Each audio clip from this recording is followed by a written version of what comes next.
Örgü Dediniz kanalımdan dünyadaki tüm dostlara selamlar, sevgiler, saygılar. Örgü Dediniz kanalıma hepiniz hoş geldiniz.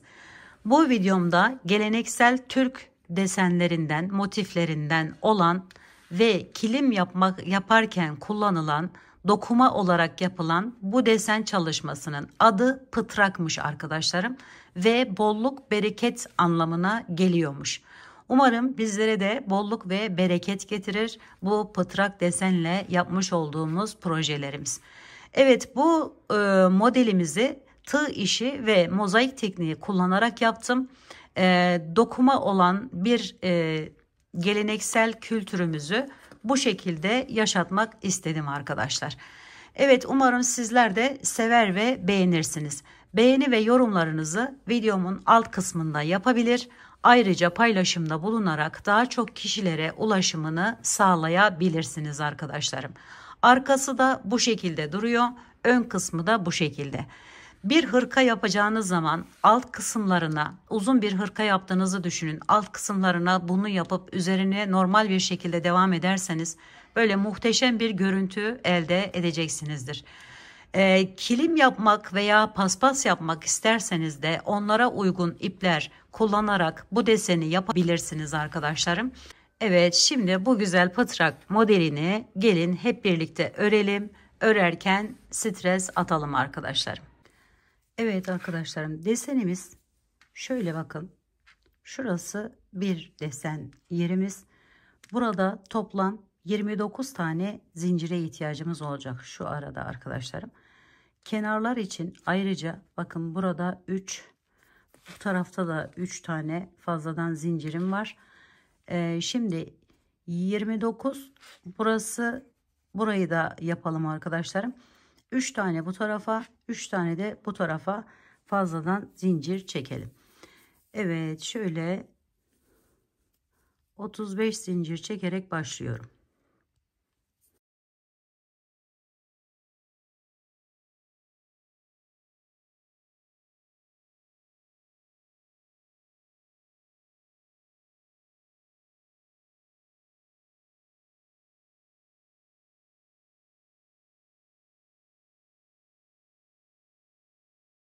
...35 zincirden sonra hemen şöyle giriş yapıp bütün zincirlerimin içerisinden bir tane ilmeği çıkartıp sık iğne yaparak devam ediyorum.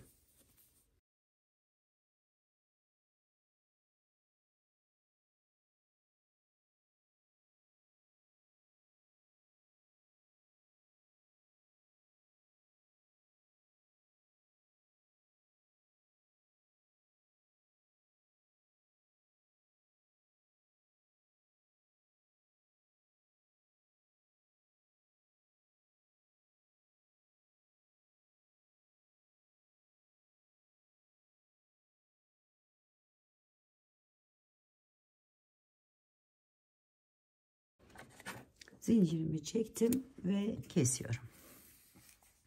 Hemen ikinci sırayı da bakın, yeni başladıysanız, daha önce videolarımı izlediyseniz biliyorsunuzdur. Şöyle şuradan giriş yapıyorum. Kenardaki yerden şöyle çıkarttım. Bir miktar da ip bırakıyorum. Sonra şöyle bir tane zincir çekiyorum. Hemen gelen ilk yerden bakın, V gibi yerlerimiz var arkadaşlarım. Sık iğnelerimizin hepsini mozaik tekniği kullanırken arkadan çalışıyoruz bu şekilde. Bu sırada bu rengimizle hepsini yine arkadan alarak sık iğne yaparak geçiyoruz.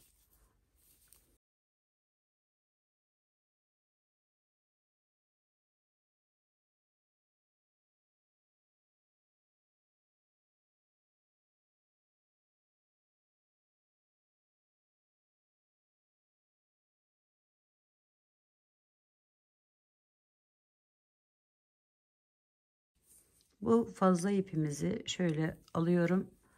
Bunun üstünden sık iğne ile geçtiğiniz zaman sonrasında uğraşmazsınız.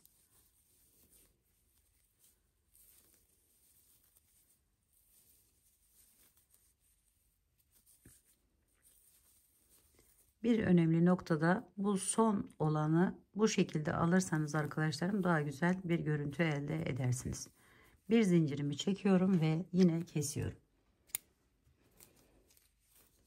Bu modeli ben kesmeden de denedim.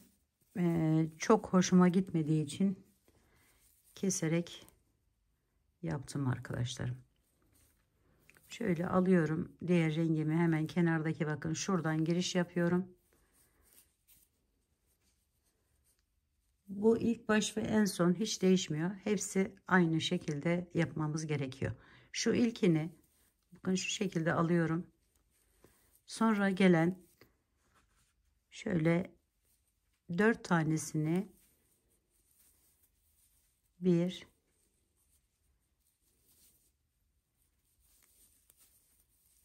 2 3 4 5 tane bu şekilde yer yapıyorum. Sonra araya bir tane sık iğne yapıyorum. Şöyle aldım ve bir tane sık iğne ile devam edeceğim. Şimdi 2 4 6 7 tane ikili trabzan yaptıktan sonra bir tane yine sık iğne yapacağız. 1, bu sık iğne yaptığım yerin altının bir yanından devam edeceğim arkadaşlarım. 1 2 3 4 5 6 ve 7 tane bunu yaptım. Araya bir tane sık iğne yapıyorum arka tarafından alarak. Sonra araya 5 tane ikili trabzan yaparak devam ediyorum. 1 2 3 4 ve 5 tane ikili trabzan yaptım. Bir tane sık iğne yapıyorum. Sonra tekrar 7 tane ikili trabzan yaparak devam ediyorum. 1 2 3 4 5 6 ve 7. Sonra bakın şuraya geleceğim arkadaşlarım. Bir tane yine sık iğne yapıyorum buraya.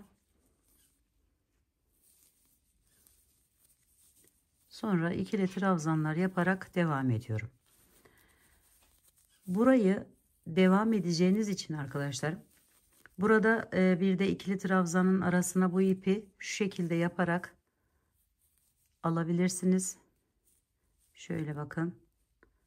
Şuradan hemen şöyle aldım. Bu ip arada kalmış oluyor arkadaşlarım, bu şekilde yaparsanız. Şöyle sık iğne ikili trabzanlar ile yaptım 4 ve 5. Aynı diğer tarafta yaptığımız gibi. Son yere ise şöyle giriş yapıyorum ve buradan çıkartıp bir tane sık iğne, bir zincir ve bitiriyorum. Şimdi bunu devam edecek olacağınız için buraya geldiğimizde arkadaşlarım, bakın şu yere geldiğimizde şuradan devam edeceğimizi düşünün. Bu arada 1 2 3 4 5 tane ikili trabzanımız var. İki yerimizin arasında.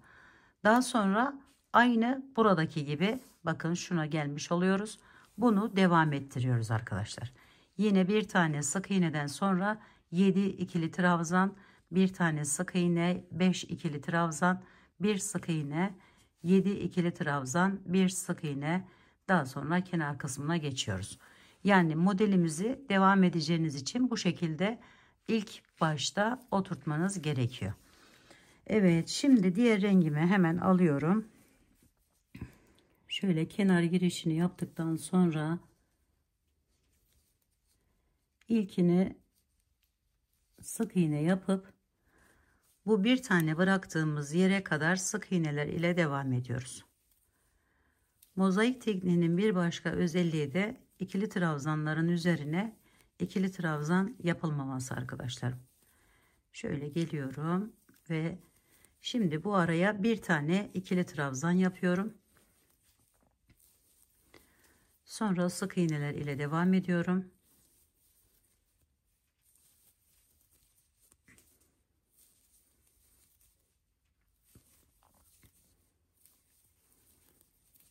Tekrar bir ikili trabzan daha yapıyorum. Bu boş bıraktığımız birer tane olan yerlere ikili trabzan, diğer yerlere ise sık iğne ile devam ediyoruz.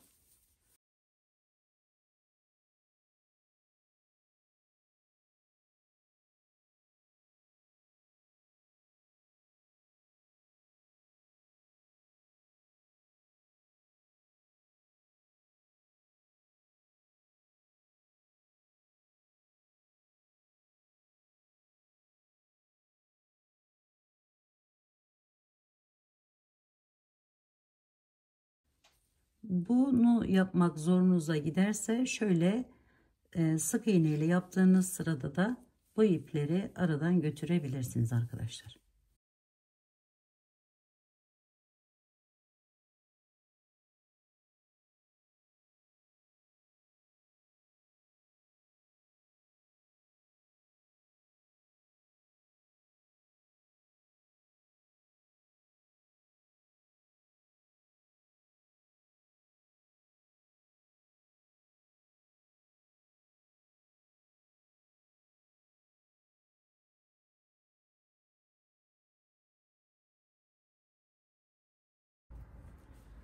Şimdi buradaki sayıyı bir tane azaltacağım. Şöyle devam ediyorum ikili trabzanlarla.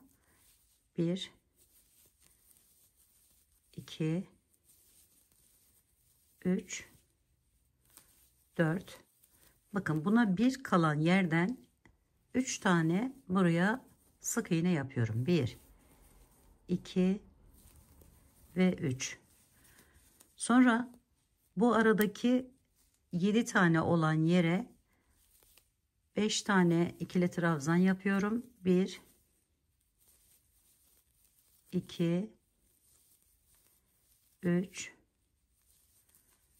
4 5 ve burayı da 3 tane yine sık iğne yapıyorum. Sonra aradaki 5 olan yeri 3'e düşürüyorum.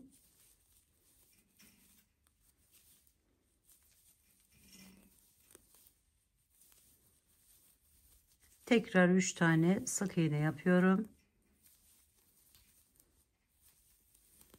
7 olan yeri yine 5'e düşürüyorum.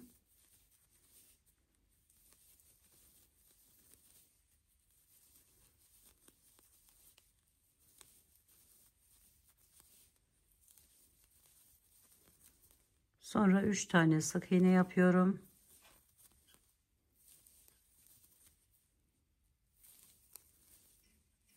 Sonra ikili trabzanlar ile bitiriyorum.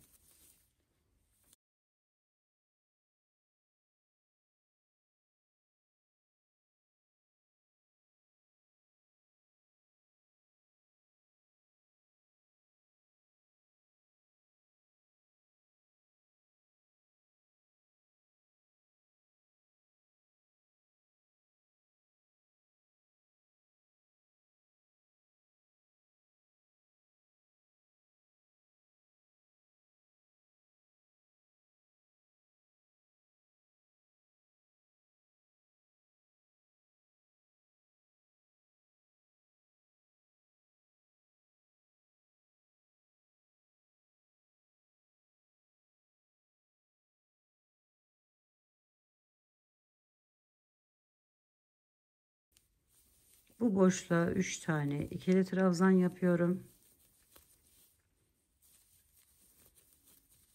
Aradaki ikili trabzanlarımın üzerine sık iğne ile geçiyorum.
Evet, görüntümüz bu şekle geldi arkadaşlar.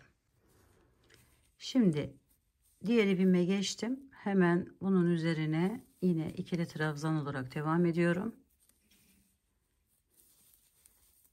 Yine bir kalan yere şöyle bir tanesi kalıyor, bakın. Buraya 5 tane sık iğne yaparak devam ediyorum. 1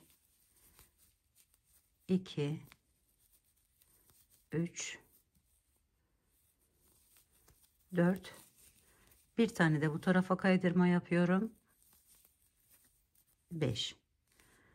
Sonra üzerine bir aldım. Hemen alttaki yerden başlayarak ikili trabzanlar yapıyorum. 1 2 3 ve 4. 4 tane, bakın bunun yanına gelene kadar ikili trabzan yaptım. Sonra 1 2 3 4 tane sık iğne yapıyorum. Bu üçünün tam ortasındakine bir tane ikili trabzan yapıyorum. Sonra tekrar 4 tane sık iğne ile devam ediyorum. 1 2 3 4. Buradan başlayarak 4 tane ikili trabzan yapıyorum. 1 2 3 4. Sonra 5 tane sık iğne yaparak devam ediyorum.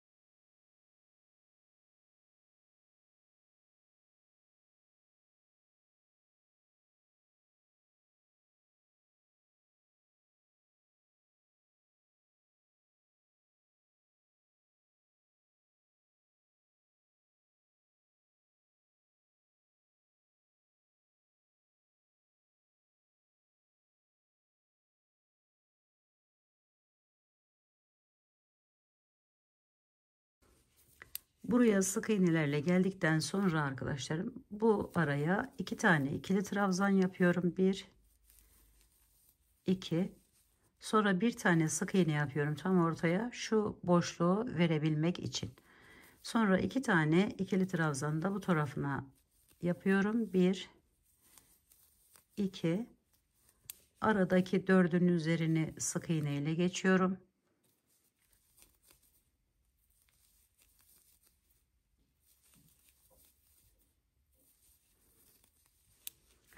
Bir tane bu tarafa doğru sık iğne daha yapıyorum. Şöyle buraya doğru kaydığı için bakın arkadaşlarım, şöyle. Sonra 3 tane ikili trabzan yapıyorum.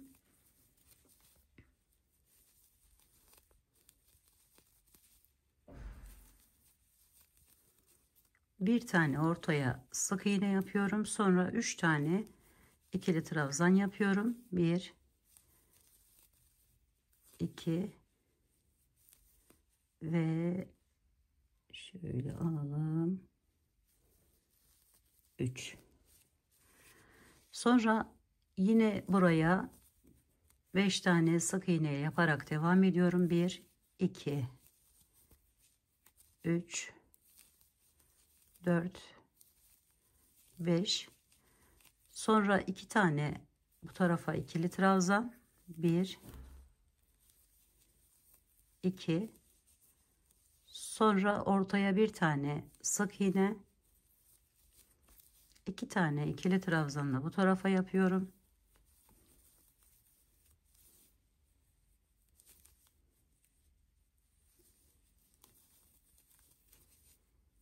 Ve sık iğne ile bitiriyorum.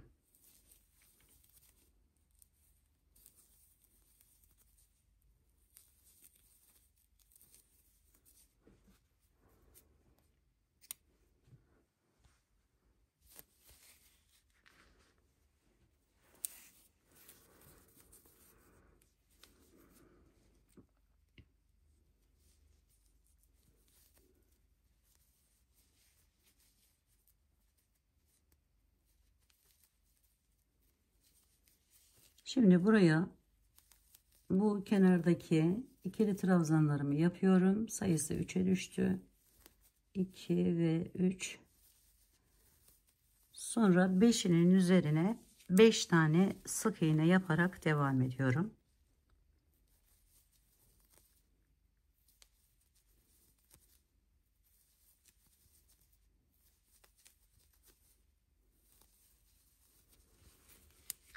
Sonra arkadaşlarım burada üzerine aldığım 2 tane ikili trabzan yapıyorum. Araya bir tane sık iğne yapıyorum. Bakın şurayı başlamak amaçlı. Bir tane sık iğne yaptım. Sonra tekrar 2 tane ikili trabzan yapıyorum. 1 ve 2. Sonra diğer tarafa geçene kadar bu aradaki 7 yere 7 tane sık iğne yapıyorum. 2 3 4 5 6 ve 7. Sonra tekrar aynı diğer tarafta yaptığımız gibi 2 tane ikili trabzan, 1 2, bir tane sık iğne, tekrar bu tarafa 2 tane ikili trabzan yapıyoruz.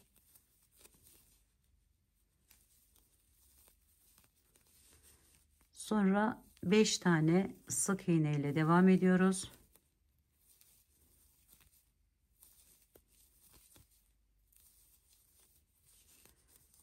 Sonra ikili trabzanlar ile bitiriyoruz.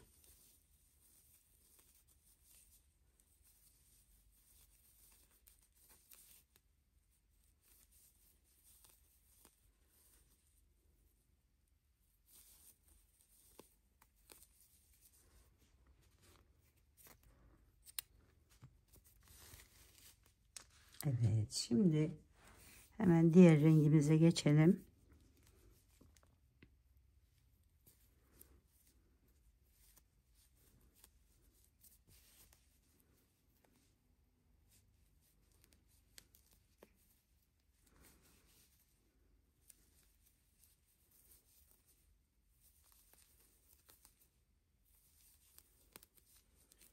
Şimdi bir tane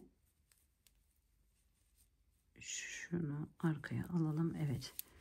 Şimdi bu 5 olan yere bir tane şöyle alıyorum. Ortaya, yani buradan başlayarak 3 tane ikili trabzan yapıyorum buraya. 2 ve 3.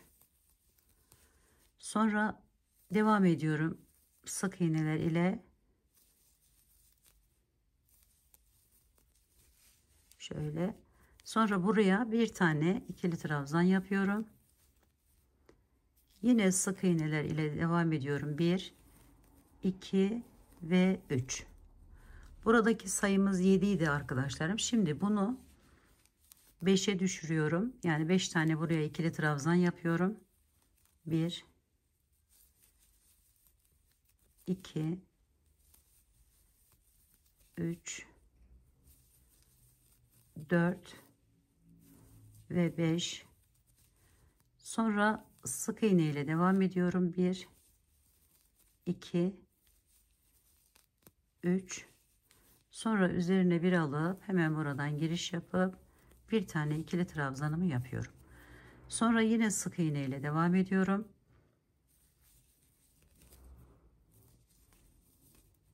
3 tane arkadaşlar sık iğne yapıyoruz ve 3 tane ikili trabzan yapıyoruz.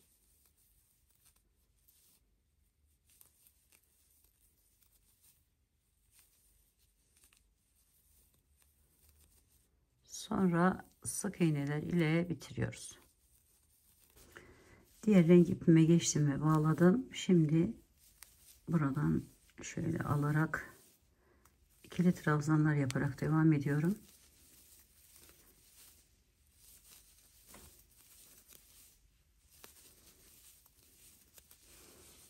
Üç tane sık iğne yapıyorum önce.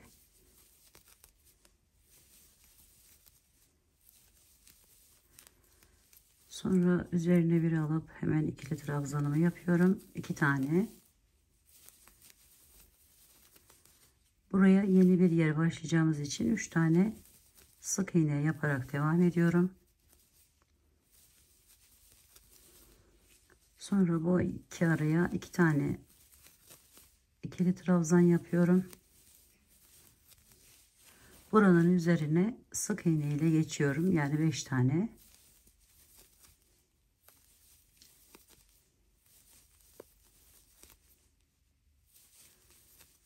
Sonra tekrar aynı işlemi tekrarlıyorum. 2 tane ikili trabzan,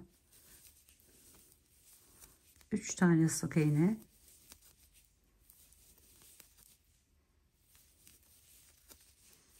sonra tekrar 2 tane ikili trabzan,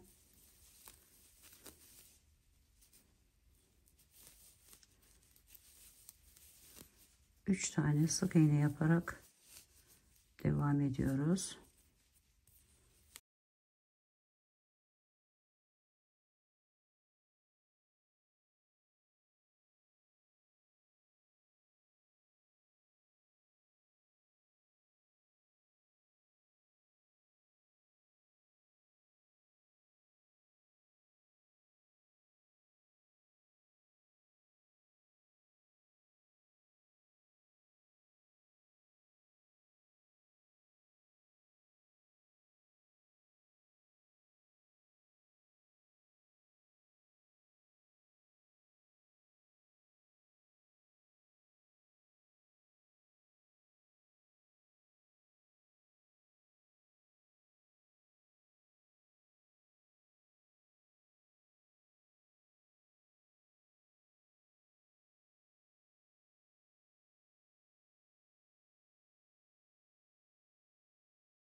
Burayı 1'e düşüreceğim için şöyle bir tane sık iğnemi yapıp bir tane ortaya ikili trabzanımı yapıyorum arkadaşlar. Sonra 3 tane sık iğne yapıyorum.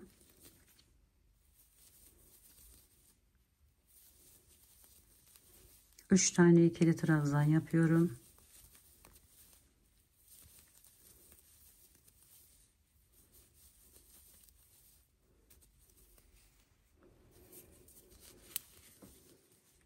Tekrar 1 2 3 tane sık iğne yaptım. 3 tane bu beşli yerime ikili trabzan yapıyorum arkadaşlarım. 1 2 3, sonra 3 tane sık iğne, 3 tane ikili trabzan,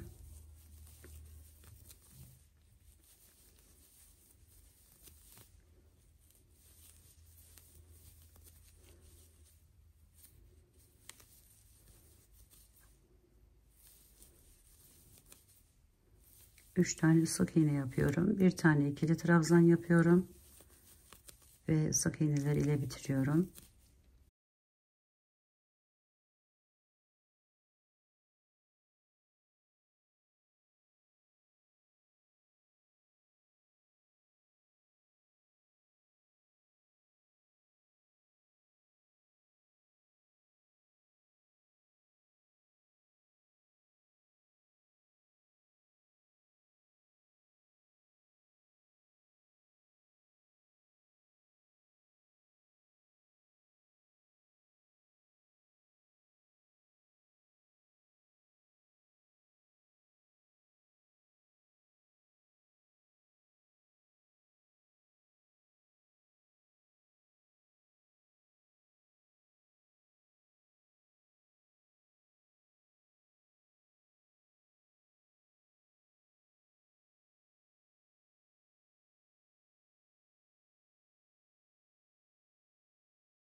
Ara boşluğa 3 tane ikili trabzandan sonra 4 tane sık iğne ile devam ediyorum. 1 2 3 ve 4.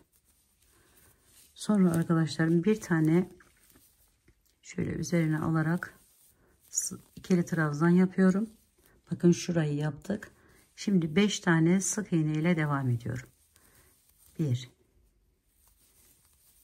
2 3 4 5.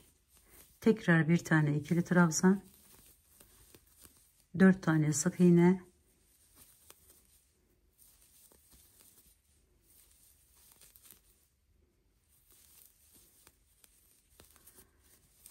sonra 3 tane ikili trabzan yapıyorum.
Buraya kadar sık iğnelerle geldikten sonra üzerine bir aldım.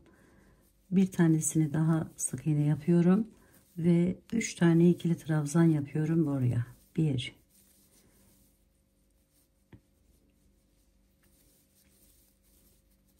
2 ve 3.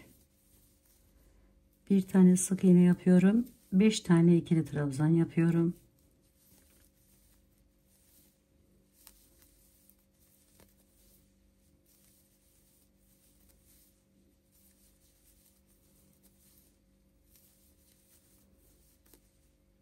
Bir sık iğne, tekrar 3 tane ikili trabzan,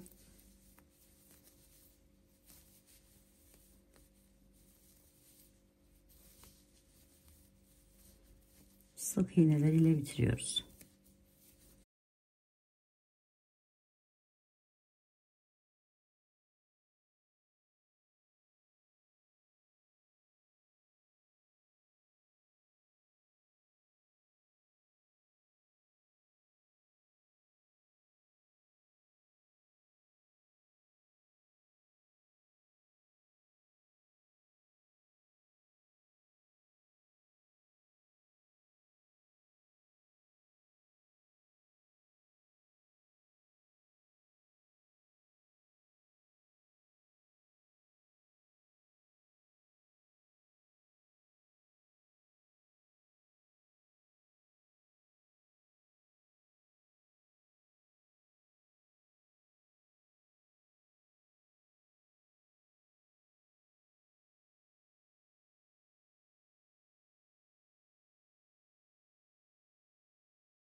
Şimdi buraya bir tane sık iğne yapıyorum.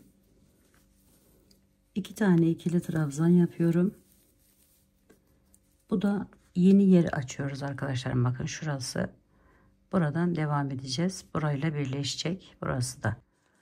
Evet, 2 tane ikili trabzandan sonra bu arayı arkadaşlarım buraya kadar sık iğneler ile devam ediyorum.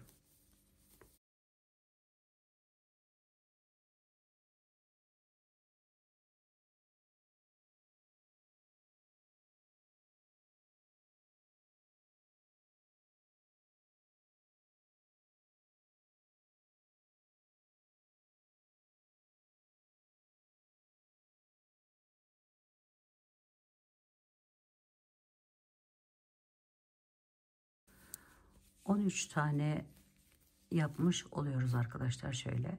Sonra 2 tane ikili trabzan yapıyoruz.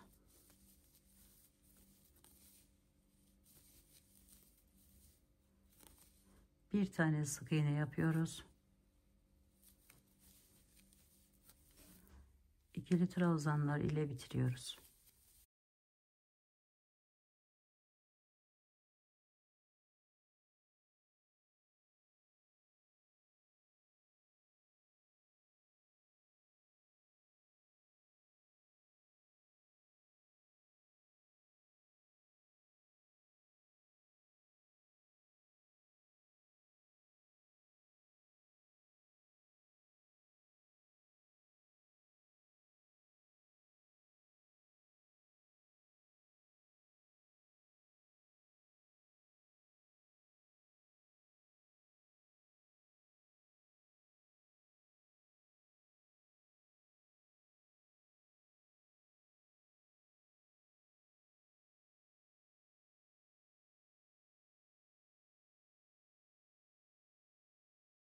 Sık iğneler ile devam ediyorum.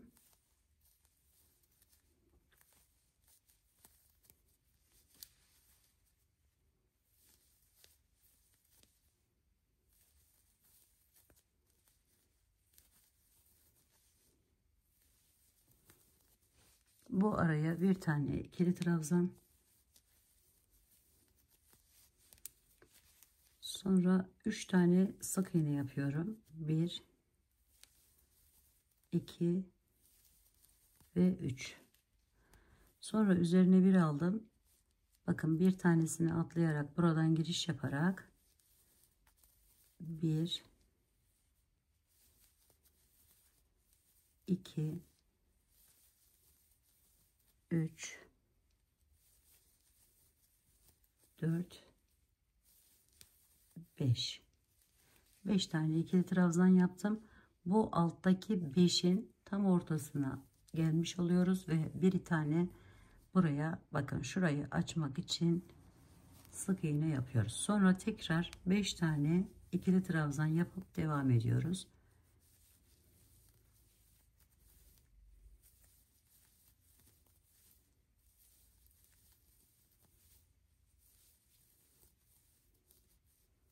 Sonra 3 tane sık iğne yapıyoruz. Bir tane ikili trabzan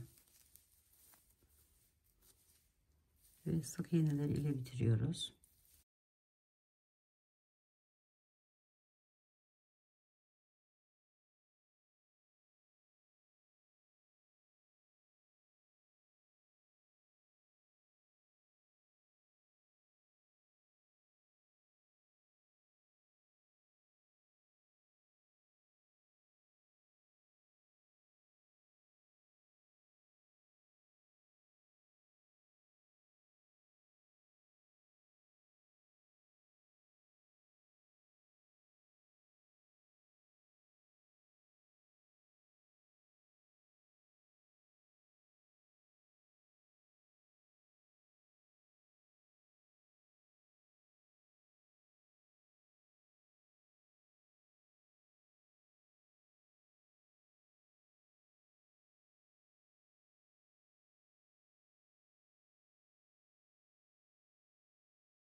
Şimdi bir kalan yere kadar geldim ve buraya 3 tane sık iğne yapıyorum. 2 ve 3. Sonra 2 tane ikili trabzan yapıyorum.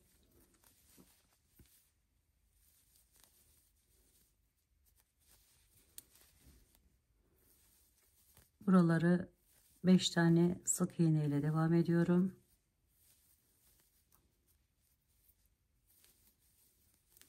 Ortada bıraktığımız bir yere bir tane ikili trabzan yapıyorum. Sonra tekrar 5 tane sık iğne,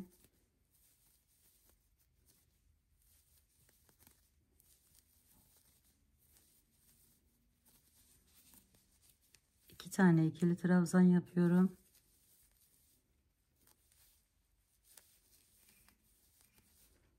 Üç tane sık iğne ile devam ediyorum. ikili trabzanlar yaparak bitiriyorum.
Buraya kadar sık iğne ile gelip buraya 3 tane ikili trabzan yapıyorum.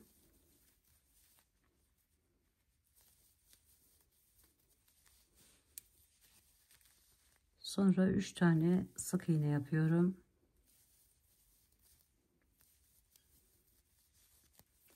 Ve 3 tane ikili trabzan yapıyorum.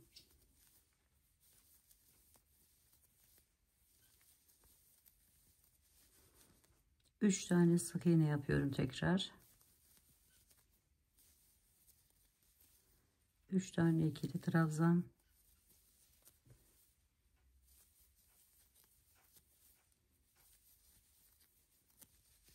3 sık iğne.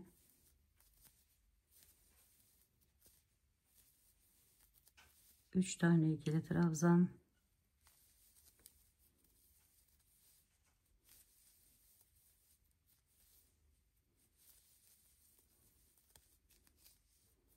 Sık iğneler ile bitiriyoruz.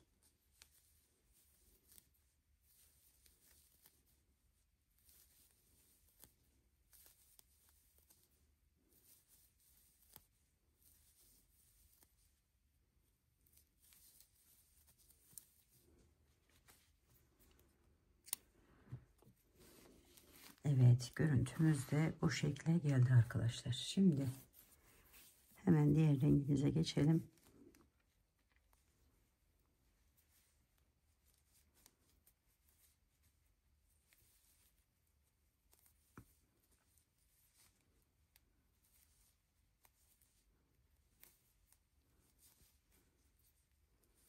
İkili trabzanlar yaparak devam ediyoruz.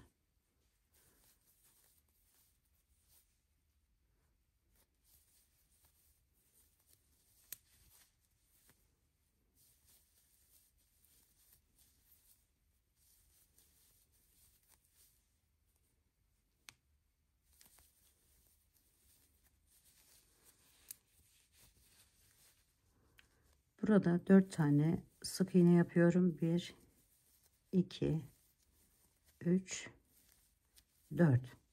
Araya bir tane ikili trabzan yapıyorum. Sonra bakın bu tarafa doğru gideceği için 4 tane sık iğne ile devam ediyorum.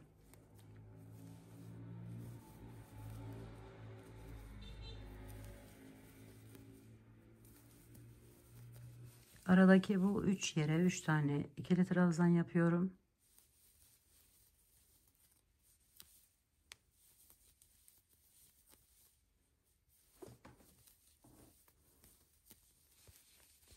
Şurayı yapmış olduk arkadaşlar, bakın şurası. Sonra tekrar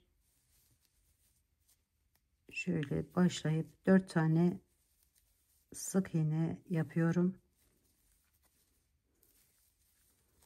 Bir tane ikili trabzan yapıyorum. Ve 4 tane sık iğne yaparak devam ediyorum.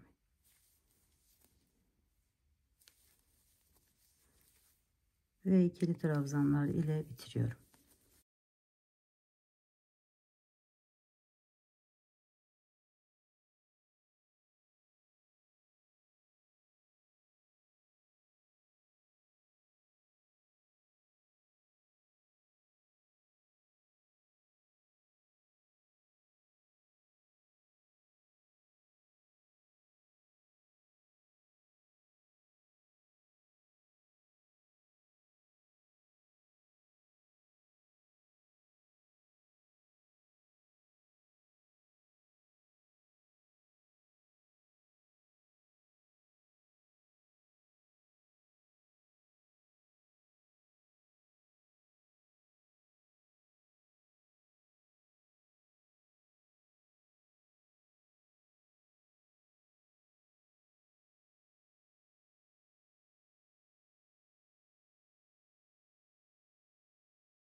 Evet, bu şekilde 3 tane ikili trabzandan sonra bu araya 5 tane sık iğne ile devam ediyorum.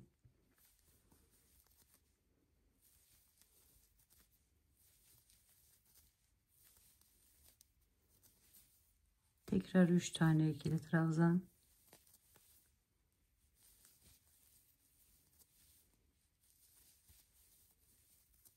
Bir tane sık iğne ve 3 tane ikili trabzan.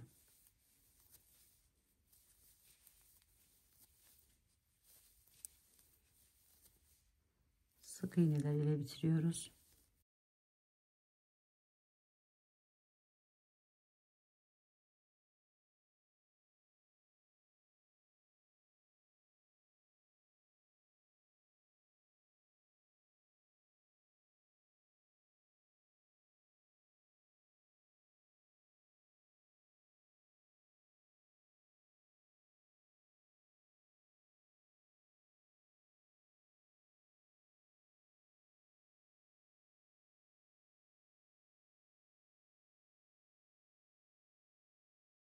Şimdi burada arkadaşlarım buraya 1 2 kalan yere kadar ikili trabzanlar yapıyorum.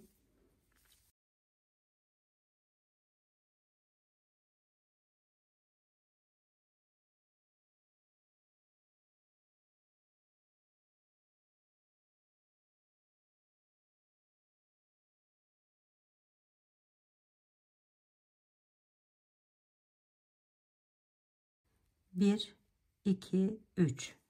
Üçüncünün üzerine sık iğne yapıyorum. Yeni şurayı yapmaya başlıyoruz arkadaşlar.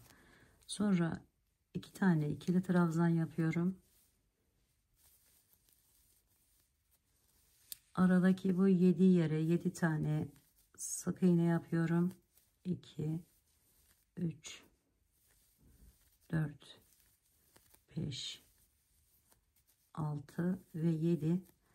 Bu 5 yere ise 5 tane sık iğne yaparak devam ediyorum. İkili trabzan yaparak devam ediyorum. 1 2 3 4 ve 5. Sonra yine 7 tane sık iğne ile devam ediyorum.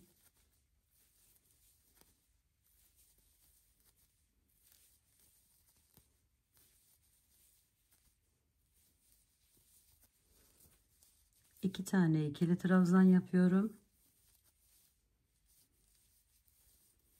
Bir tane sık iğne yapıyorum. Sonra tekrar ikili trabzanlar ile bitiriyorum.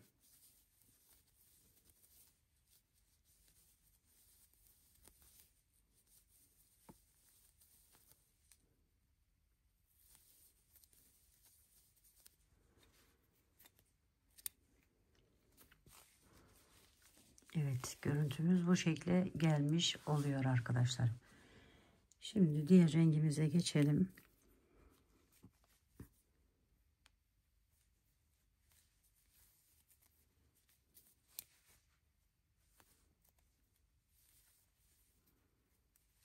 Sık iğneler ile geliyoruz arkadaşlarım.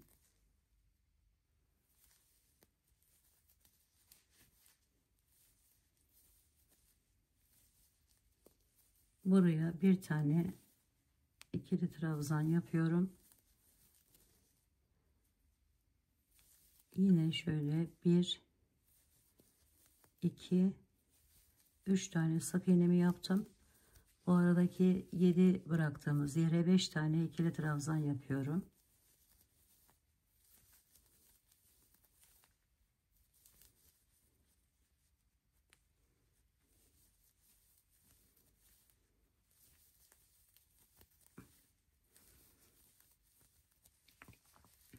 Bu 7 yere sık iğne yaparak devam ediyorum.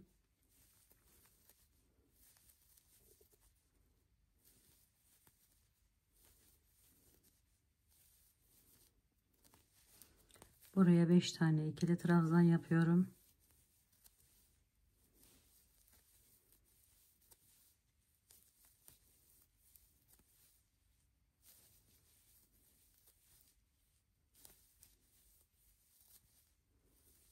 Sonra 3 tane sık iğne,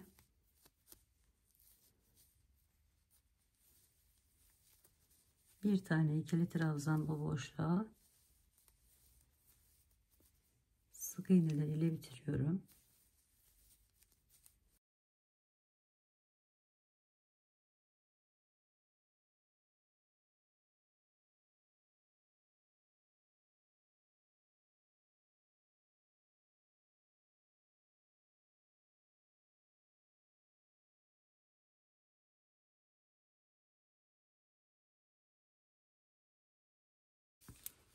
Üç tane ikili trabzandan sonra 3 tane sık iğne yapıyorum. Sonra 2 tane ikili trabzan yapıyorum.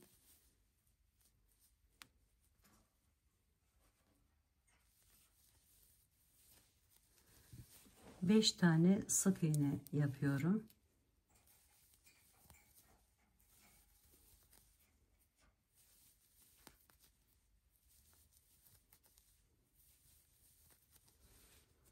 Sonra 2 tane ikili trabzan, şuraya başlıyoruz arkadaşlar.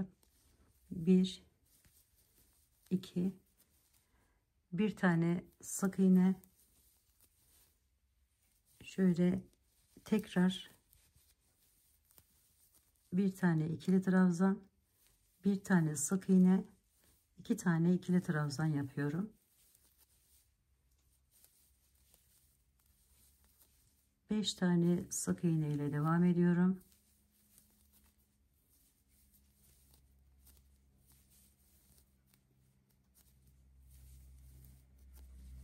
Sonra 2 tane ikili trabzan,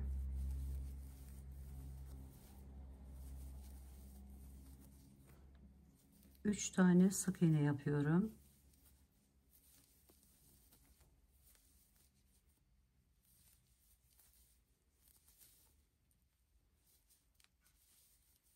Ve ikili trabzanlar ile bitiriyorum.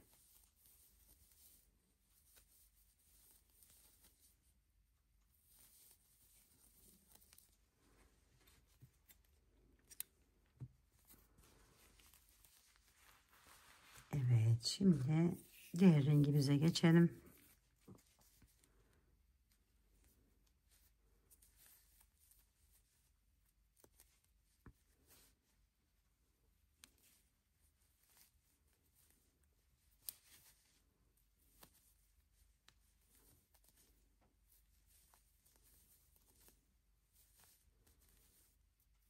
Üç bıraktığımız yere 3 tane ikili trabzan yapıyoruz.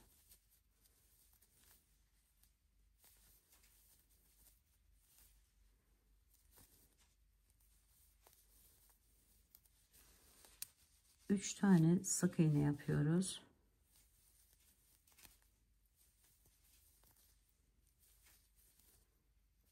Sonra 5 olan yere 3 tane ikili trabzan yapıyoruz.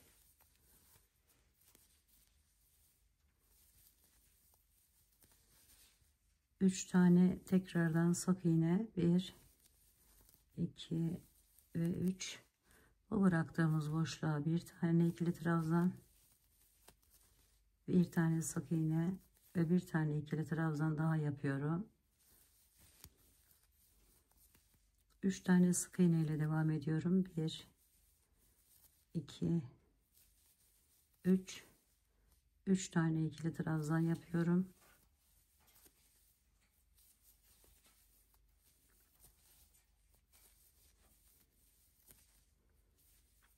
3 tane tekrar sık iğnemizi yapıyoruz. 3 tane ikili trabzanımızı yapıp sık iğneler ile bitiriyoruz.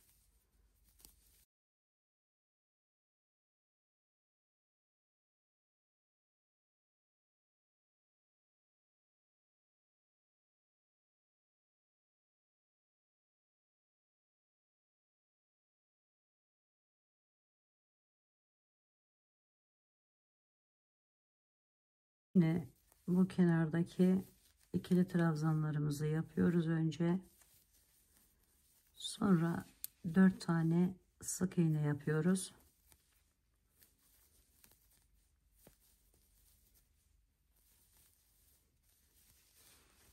Bu araya şöyle bir tane ikili trabzan yapıyorum arkadaşlar. Ve 4 tane 1 2 3 4 sık iğnemi yapıyorum buraya. Sonra üzerine bir alıp buraya 3 tane ikili trabzan yapıyorum.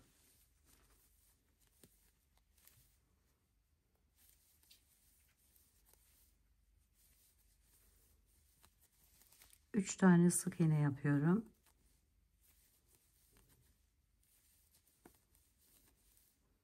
Üç tane ikili trabzan yapıyorum.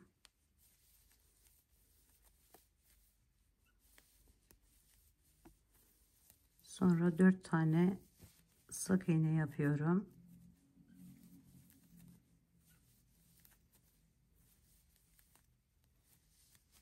Bir tane ikili trabzan, 4 tane sık iğne,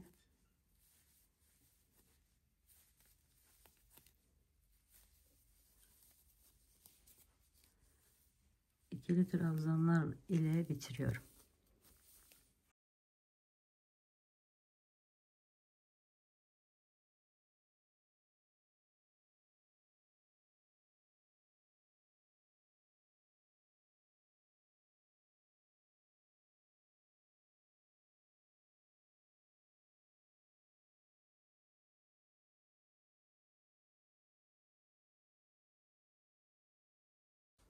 Bir tane şöyle geçtikten sonra 3 tane ikili trabzan yapıyorum.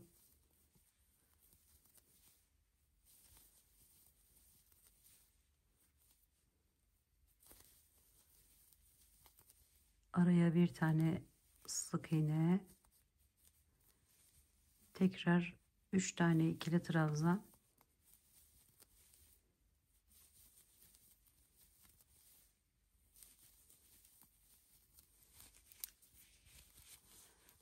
dört tane sık iğne yapıyorum.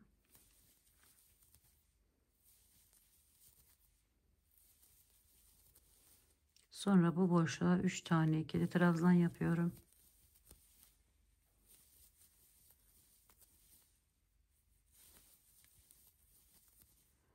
Sonra tekrar 4 tane sık iğne,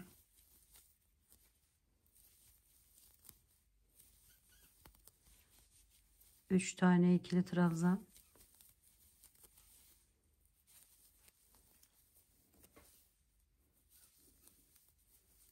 bir sık iğne, 3 tane ikili trabzan,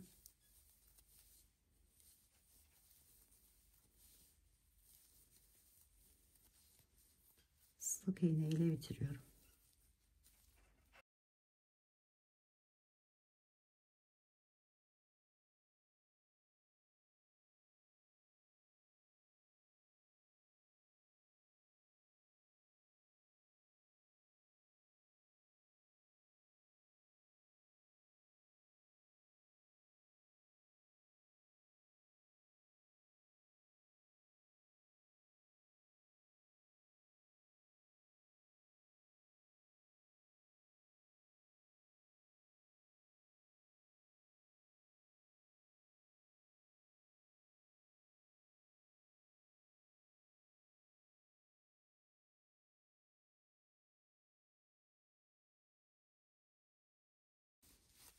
Kenardaki ikili trabzanlarımdan sonra bu araya 7 tane sık iğne yapıyorum.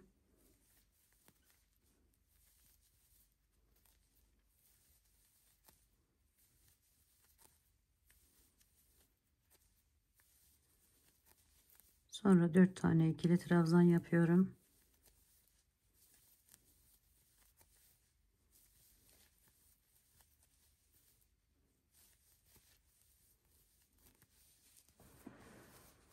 Sonra 3 tane sık iğne,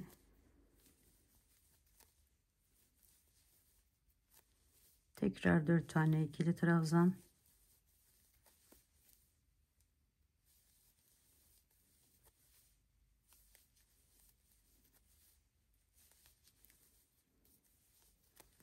sonra 7 tane sık iğne ile devam ediyorum.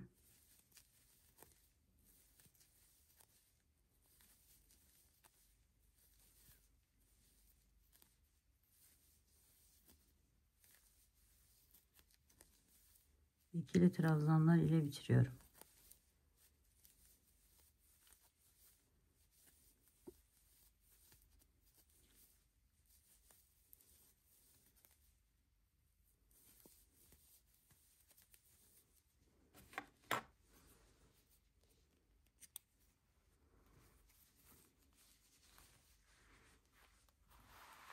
Evet, bakın böyle bir görüntü elde ediyoruz arkadaşlar.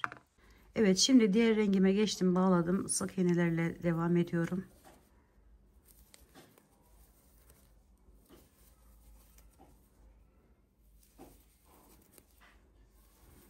Bir tane geçtim gördüğünüz gibi bu tarafa ve 5 tane ikili trabzan yapıyorum buraya.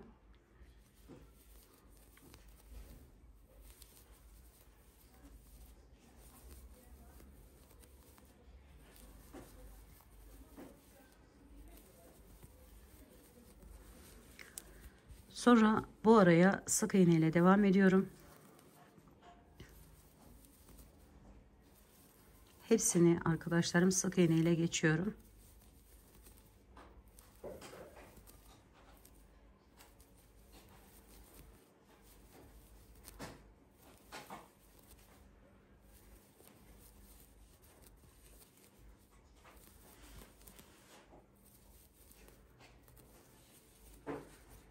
Buradan bir tane daha alıp 5 tane ikili trabzan da bu tarafa yapıyorum.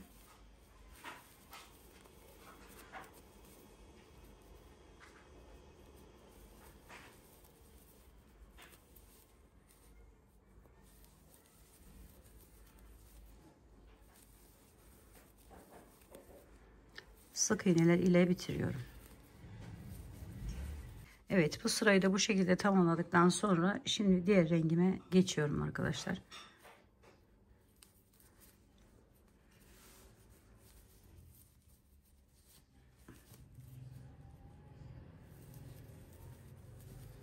İkili trabzanlar yaparak devam ediyorum.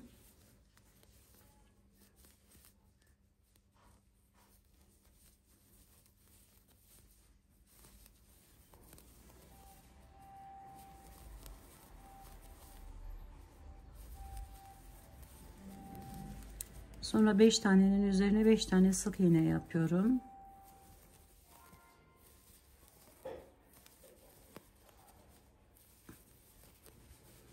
Buraya geldiğimizde 1, 2, 3 hariç, yani 2 tane ikili trabzan yapıyoruz. 1, 2, sonra sık iğne ile devam ediyorum. 9 tane sık iğne yapıyorum. 2, 3, 4, 5, 6, 7, 8 ve 9. Bakın şu şekilde. Sonra 2 tane ikili trabzan yapıyorum.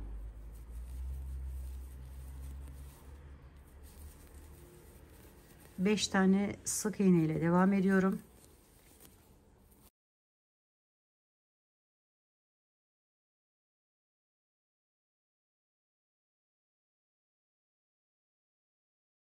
Evet, bu sırayı da bu şekilde tamamladıktan sonra şimdi diğer rengime geçiyorum arkadaşlar.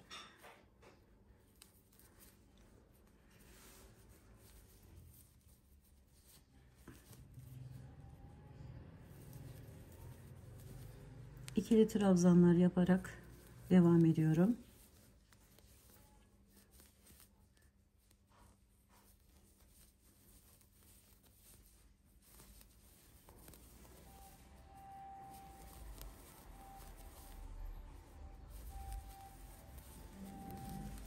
Sonra 5 tanenin üzerine 5 tane sık iğne yapıyorum.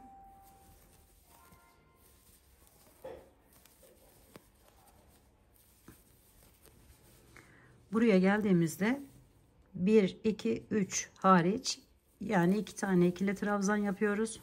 1, 2, sonra sık iğne ile devam ediyorum. 9 tane sık iğne yapıyorum. 2, 3, 4, 5,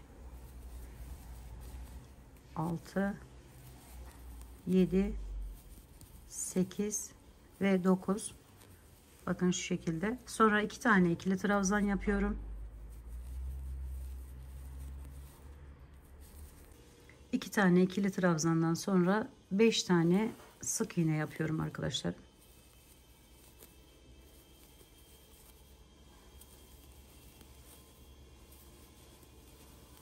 Sonra ikili trabzanlar ile bitiriyorum.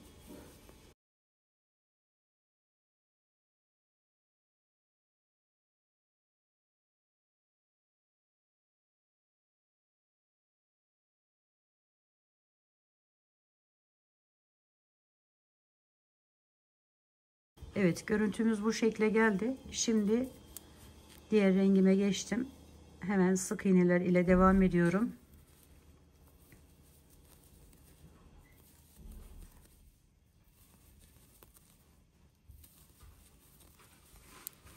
Bir tane de geçiyorum şöyle. 3 tane bu beşlinin üzerine ikili trabzan yapıyorum. 1 2 ve 3. Sonra buradan 3 tane sık iğne yaparak devam ediyorum. 2 ve 3. Sonra üzerine bir aldım. 3 tane bu araya ikili trabzan yapıyorum. 1 2 3. Şu şekilde bakın. Şurayı yapıyoruz arkadaşlarım şu anda. Sonra 3 tane sık iğne yapıyorum. 1 2 ve 3. Sonra 3 tane ikili trabzan yapıyorum.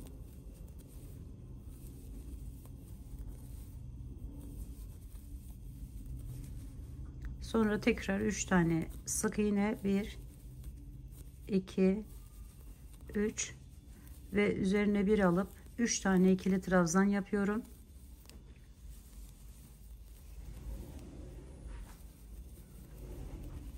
Sık iğneler ile bitiriyorum. Ve diğer rengime geçiyorum arkadaşlar.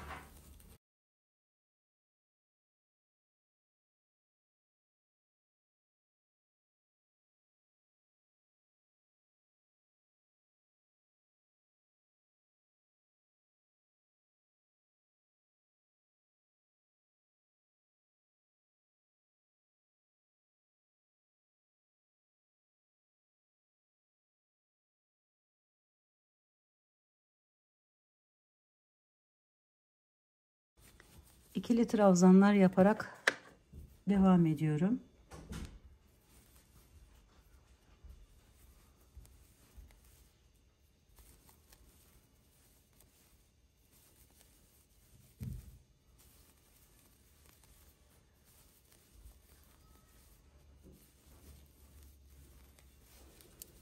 Sonra üçünün üzerine sık iğnemi yapıyorum.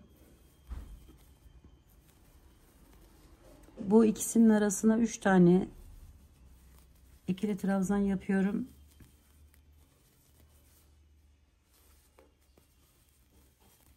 Üç tane sık iğne yapıyorum. Tekrar bu orta yere bakın, şurası. Buraya 3 tane ikili trabzan yapıyorum.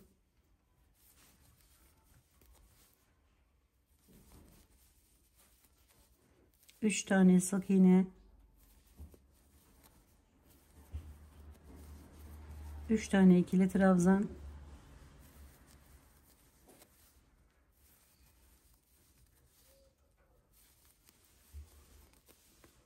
3 tane sık iğne ve ikili trabzanlar ile bitiriyoruz.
Buraya geldiğimizde yine 3 tane ikili trabzan yapıyoruz. Burası bizim orta yerimiz, orta sıramız. Bundan sonra artık yukarıya doğru, bakın şurayı yapıyoruz. Buradan sonra artık yukarıya doğru bakacak. Şimdi aşağıdan getirdik. Aslında şöyle arkadaşlarım, aynı şekilde bakın. Alttan yaptık şu şekilde. Aynı modelin şu şekilde üst tarafına doğru devam ettiriyoruz.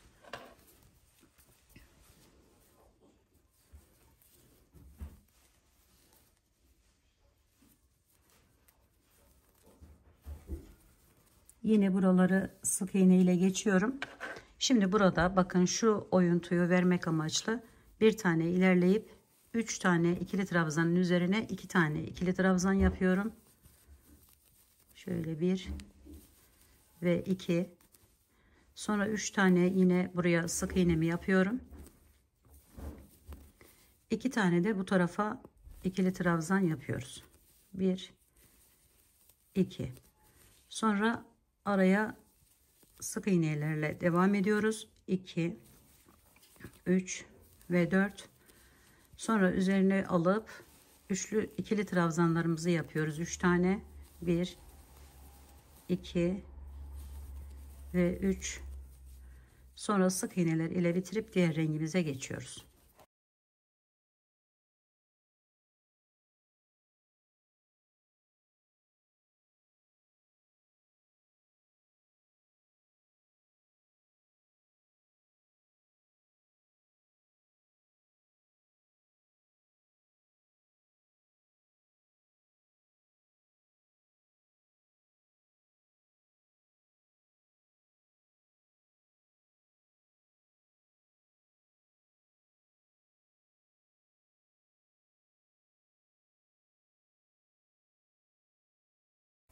Kenardan ikili trabzanlarımı yaparak devam ediyorum. Buradaki üçlüme bir kalan yere kadar.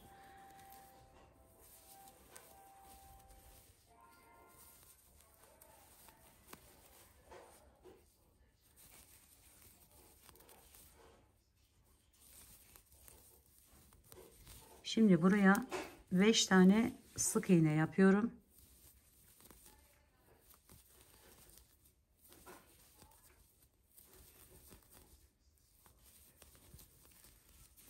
Araya arkadaşlarım şöyle 2 tane ikili trabzan yapıyorum. 1 2. Şöyle bir görüntü elde ediyoruz. Sonra bu ikisini 3 tanesinin üzerine sık iğne yapıyorum. Bir tanesi bakın burada. 3 tane sık iğne yapıyorum buraya. 2 3. Sonra aradaki boşluğu vermek amaçlı bir tane ikili trabzan, bir tane sık iğne, bir ikili trabzan daha yapıyorum. Tekrar 3 tane sık iğne ile devam ediyorum. 1 2 3. Sonra 2 tane ikili trabzan yapıyorum. 1 ve 2. Sonra 5 tane sık iğne yapıyorum ve ikili trabzanlar ile bitiriyorum.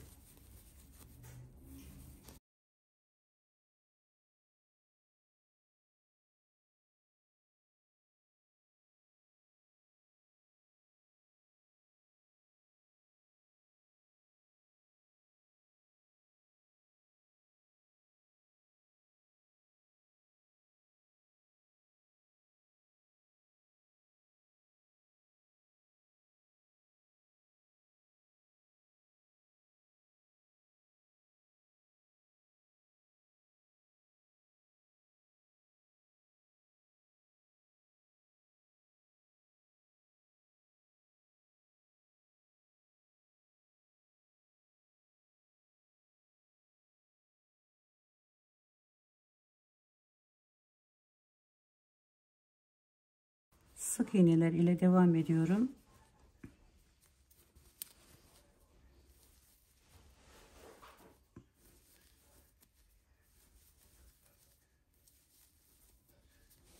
Bu beşli yere 5 tane ikili trabzan yapıyorum.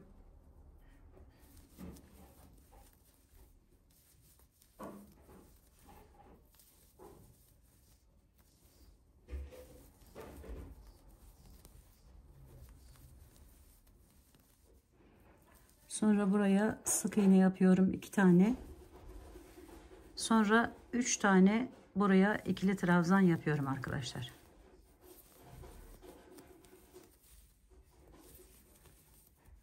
Üçünün üzerine 3 tane sık iğne yapıyorum. 1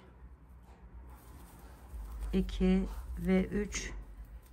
Sonra tekrar 3 tane sık iğne ile devam ediyorum. 1 2 3. Sonra yine 2 tane sık iğne, 1 2 ve 5 tane ikili trabzan yaparak devam ediyoruz.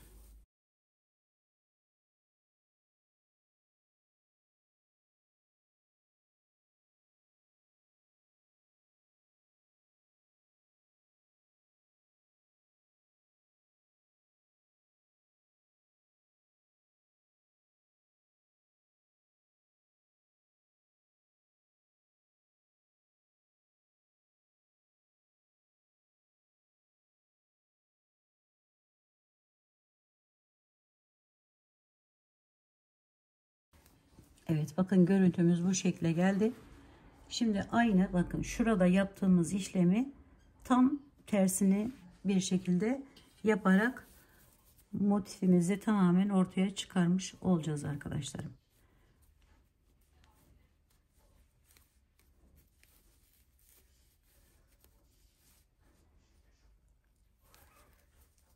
Şimdi ikili trabzanlar yaparak devam edelim. Şu bir tanesini anlatayım size. Diğerleri aynı zaten.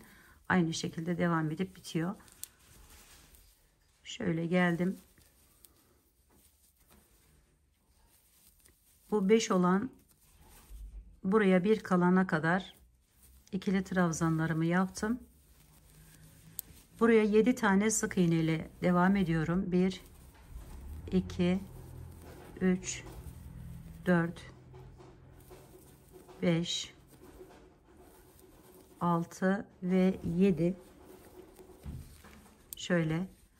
Sonra bu araya bir tane ikili trabzan yapıyorum ve 1 2 3 9 tane sık iğne yaparak devam ediyoruz arkadaşlar.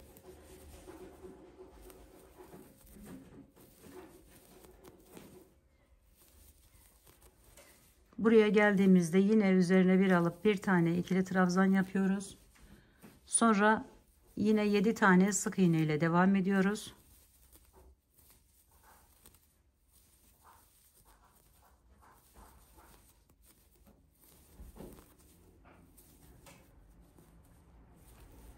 Ve ikili trabzanlar ile bitiriyoruz.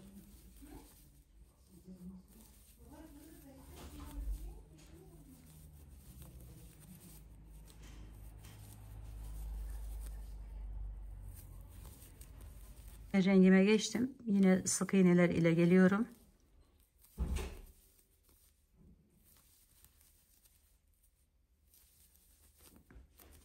Sonra arkadaşlarım bu 7 yere önce 3 tane 1 2 3 ikili trabzan yapıyorum. Tam ortaya bir tane sık iğnemi yapıyorum. Sonra 3 tane ikili trabzan da bu tarafına yapıyorum. 1 2 3. Sonra bu araya 1 2 3 ve 4 tane sık iğne yapıyorum. Üzerine bir aldım. Bu aradaki boşluğa 3 tane, bakın tıpkı burada yaptığımız gibi 3 tane ikili trabzan yapıyorum. 1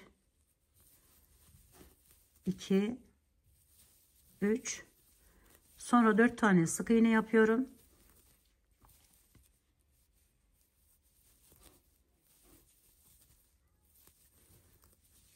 Üç tane ikili trabzan yapıyorum.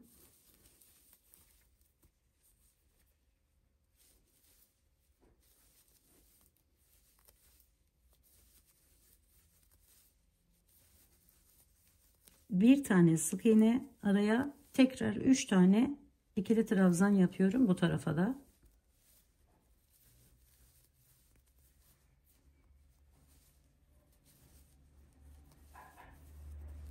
Sonra sık iğneler ile bitirip diğer rengime geçiyorum.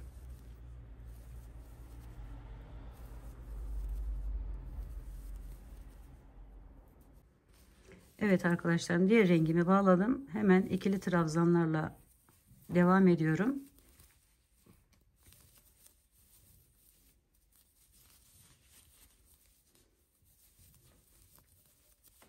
Bakın burada bir tane bıraktım. 4 tane sık iğne yapıyorum. 1 2 3 4. Bakın şuraya doğru kaydırmayla devam edeceğiz. 4 tane sık iğneden sonra bu arada bıraktığımız yere bir tane ikili trabzan, tekrar 4 tane, bu da buraya doğru kayıyor. Bakın 4 tane sık iğne yapıyorum buraya. 2 3 4. Sonra bu araya 3 tane ikili trabzan yapıyorum. 1 2 ve 3. Evet, şimdi 3 tane sık iğne yapıyorum. 3 tane ikili trabzan yapıyorum.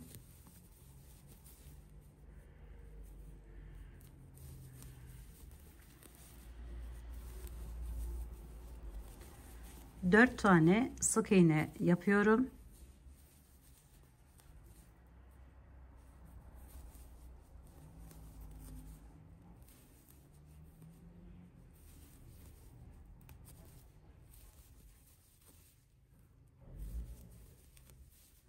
Bir tane araya ikili trabzan, tekrar 4 tane sık iğne,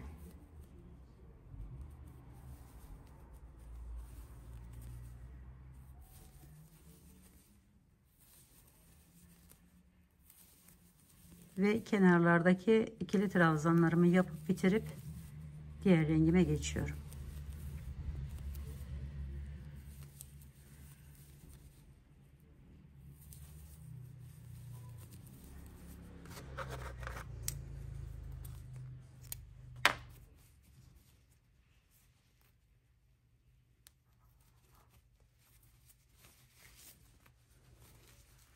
Evet, görüntümüz bakın bu şekilde geldi. Şimdi bir üst sıraya hemen geçiyorum.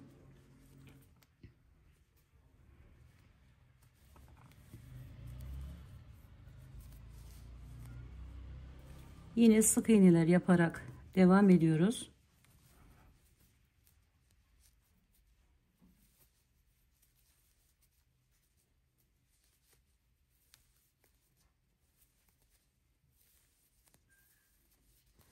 Buraya 3 tane ikili trabzan yapıyorum.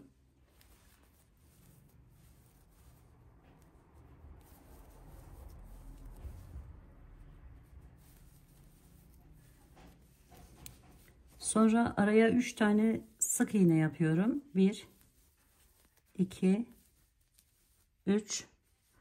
Sonra 3 tane ikili trabzan yapıyorum tekrar. 1 2 3. Sonra buradan 3 tane sık iğne yapıyorum. 1 2 3. Bu araya 3 tane ikili trabzan yapıyorum.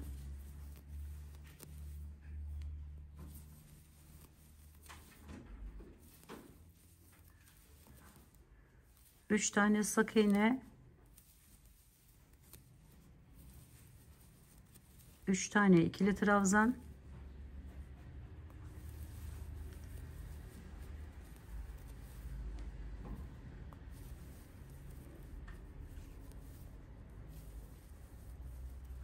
üç tane sık iğne yapıyorum.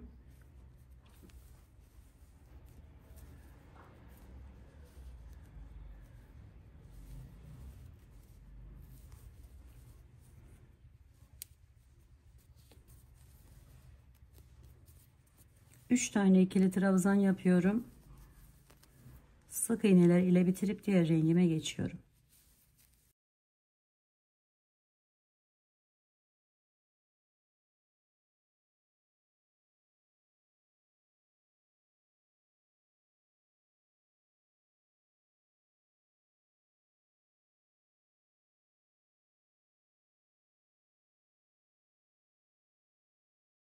Evet, diğer rengimi bağladım ve buraya kadar ikili trabzanlar yaptım. Şimdi buraya yine normal ikili trabzan yapıyorum.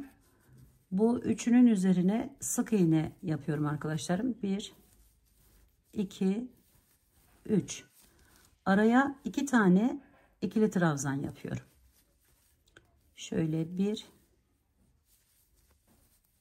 2, bakın şuradayız. Burayı yapıyoruz. Şimdi buradaki üçlüme bir bu tarafından bir de diğer tarafından, şuradayız arkadaşlarım. Diğer tarafından olmak üzere 5'e çıkartıyorum sık iğne. Yani 3 tane sık iğneden sonra 2 tane ikili trabzan, 5 tane sık iğne yapıyorum buraya. 2 3 4 ve 5. Sonra üzerine alıp buraya 2 tane ikili trabzan yapıyorum. Bu üçünün üzerine yine 3 tane sık iğne ile devam ediyorum. Tekrar böyle geldim. 2 tane ikili trabzan. Buraya 5 tane sık iğne yapıyorum. 1 2 3 4 ve 5. Araya 2 tane ikili trabzan yapıyorum. Sonra sık iğneler ile 3 tane yapıp kenardaki ikili trabzanlarımı tamamlıyorum ve diğer rengime geçiyorum.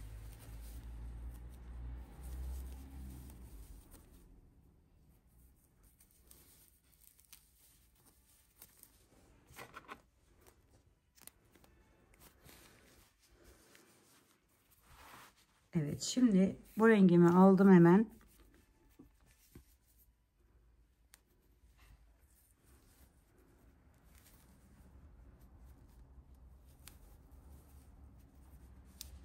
Sık iğneler ile geliyorum arkadaşlarım.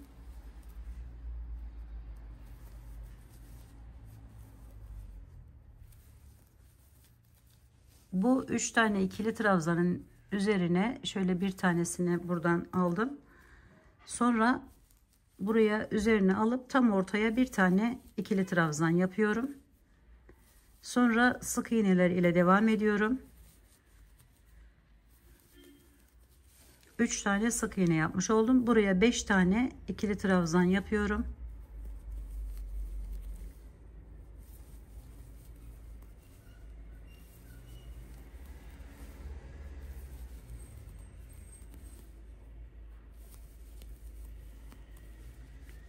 Bakın burada şurayı yapıyoruz. Buraya yer açacağız. Aynı zamanda bu tarafa doğru yine ilerlememizi devam ettireceğiz. Yani bir altta yaptığımız, şurada yaptığımız işlemin aynısını burada devam ediyoruz arkadaşlar. Şimdi 2 tane sık iğnemi yapıyorum. Bir tane sık iğne, ikili trabzan, şuradaki yeri yapıyoruz şu anda. Bir ikili trabzan, bir sık iğne, bir ikili trabzan daha yapıyorum. Sonra 2 tane sık iğne yapıyorum. 5 tane ikili trabzan yapıyorum.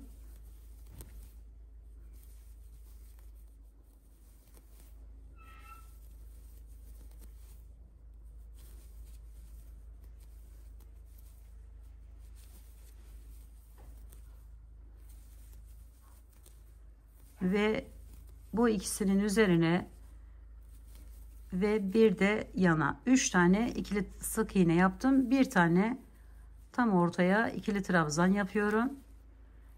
Sık iğneler ile bitiriyorum.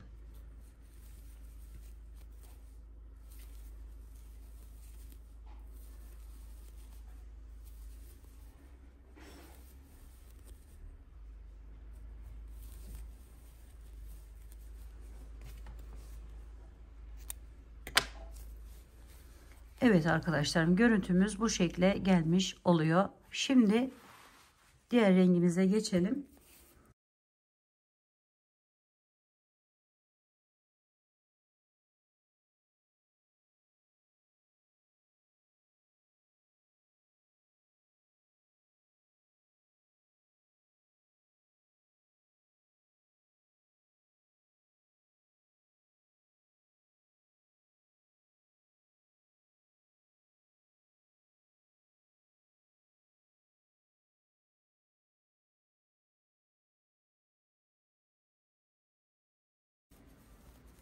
Buradaki ikili trabzanımın üzerine bir tane sık iğnemi yapıyorum.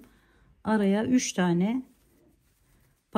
tane sık iğne, ikili trabzan yapıyorum. Şuradayız şu anda.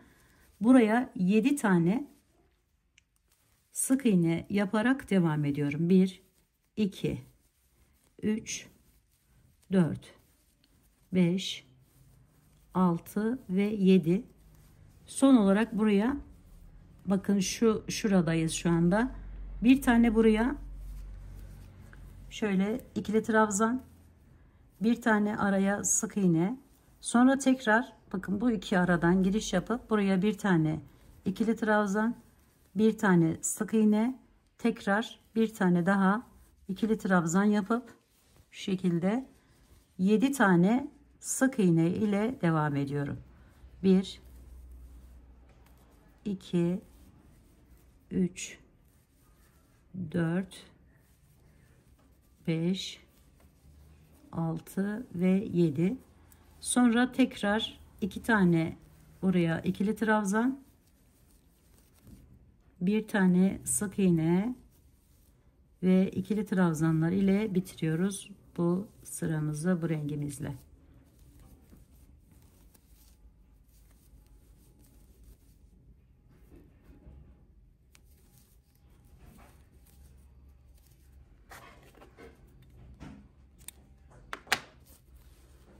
Evet arkadaşlarım, bakın bu ortayı tam olarak görmeniz için bu şekilde yaptım. Bir tane de buraya yaptık. Şimdi şurayı tamamlamış olduk. Buraya geçtik.